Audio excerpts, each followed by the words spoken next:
Teman-teman, salah satu virus yang sedang menyebar dan mungkin tidak kita sadari adalah virus ingin dihargai, dipuja, atau dalam bahasa Jawanya disupyo-supyo, dihormati dan menjadi pusat perhatian. Semua orang ingin menjadi besar, dan dalam pikiran kebanyakan orang, menjadi besar itu berarti menjadi CEO, kepala badan, rektor, atau pemimpin di suatu lembaga tertentu. Semakin internasional, semakin dianggap besar, dan itu membanggakan.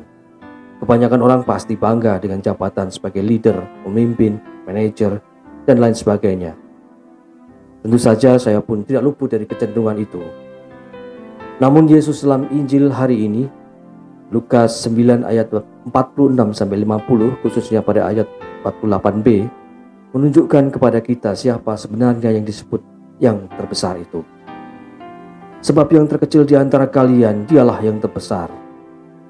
Paralel dengan Injil Lukas ini adalah Injil Markus 9 ayat 33-37. Dan di ayat 35, Yesus menunjuk dengan jelas siapa yang terbesar.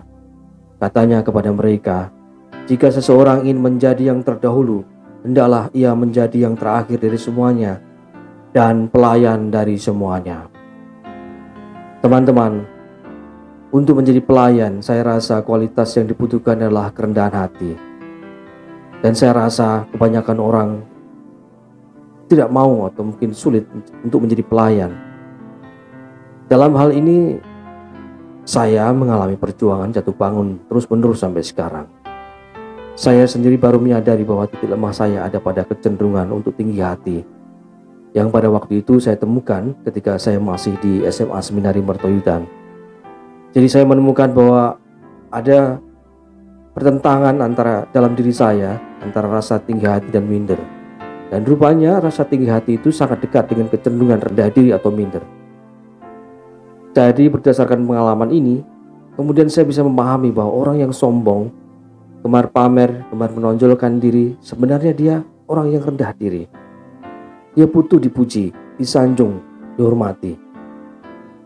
Namun sikap rendah hati seperti apakah yang dimaksudkan oleh Yesus? Ini ditunjukkan dalam kitab Ayub yang kita bisa lihat dalam bacaan pertama yang diambil dari kitab Ayub 1 ayat 6-22. Dalam bacaan ini digambarkan bahwa setelah mendapatkan izin dari Tuhan, setan lantas mencobai Ayub dengan membuat kehidupan Ayub menjadi porak-poranda. Segala kekayaan yang dimilikinya lenyap atau dilenyapkan. Berbagai kemalangan ditimpakan padanya. Namun apa yang dilakukan Ayub setelah mengalami berbagai kemalangan dan kedukaan itu? Ayat 21 menyebutkan, setelah mengoyak jubahnya, mencukur kepala, bersujud dan menyembah Tuhan, Ayub berkata, dengan telanjang aku keluar dari kandungan ibuku, dengan telanjang juga aku akan kembali ke dalamnya. Tuhan yang memberi, Tuhan yang mengambil, terpujilah nama Tuhan. Terus terang saya mungkin tidak akan sanggup melakukan seperti apa yang Ayub lakukan, teman-teman. Itu butuh sikap rendah hati yang luar biasa. Justru yang sering terjadi adalah ketika kita merasakan duka, kemalangan, kita lebih sering menggugat Tuhan. Kenapa saya kok yang mengalami hal ini ya Tuhan? Pertanyaan saya, kenapa pada saat Anda merasakan atau mengalami keberuntungan dan berbagai kenyamanan, kelimpahan rezeki, dan lain sebagainya, kita tidak pernah bertanya, Tuhan, kenapa kok saya yang diberi, bukan orang lain saja? Saya merasa tidak layak. Yang terjadi kita juga lebih sering lupa dengan Tuhan bila kita berada dalam kondisi baik. Lupa bahwa semua itu adalah anugerahnya.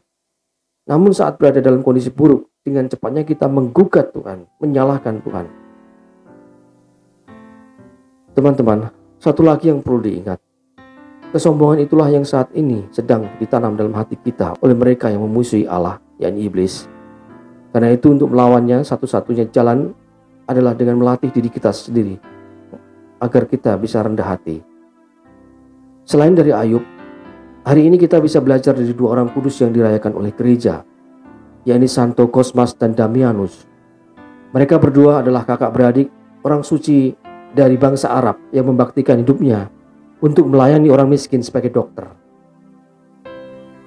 Mereka tidak pernah memungut biaya sepeser pun untuk orang-orang yang mereka layani.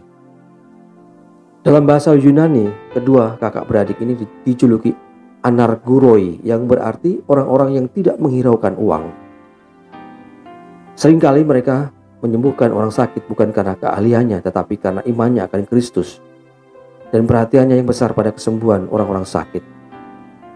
Karena perbuatan cinta kasih mereka itu, mereka ditangkap dan dipenjarakan oleh prefek Lysias dan dipaksa menyembah dewa-dewi kafir.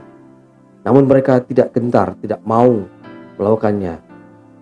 Dan dengan pantang menyerah mereka menghadapi segala siksaan itu.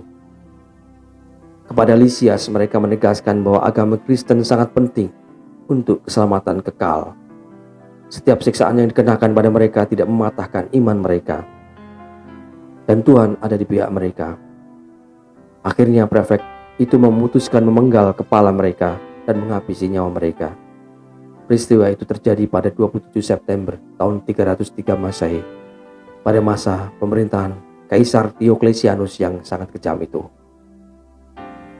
Marilah kita belajar dari Santo Cosmas dan Damianus, juga dari Ayub, dan melatih diri menjadi rendah hati dengan menjadi pelayan satu sama lain. Amin.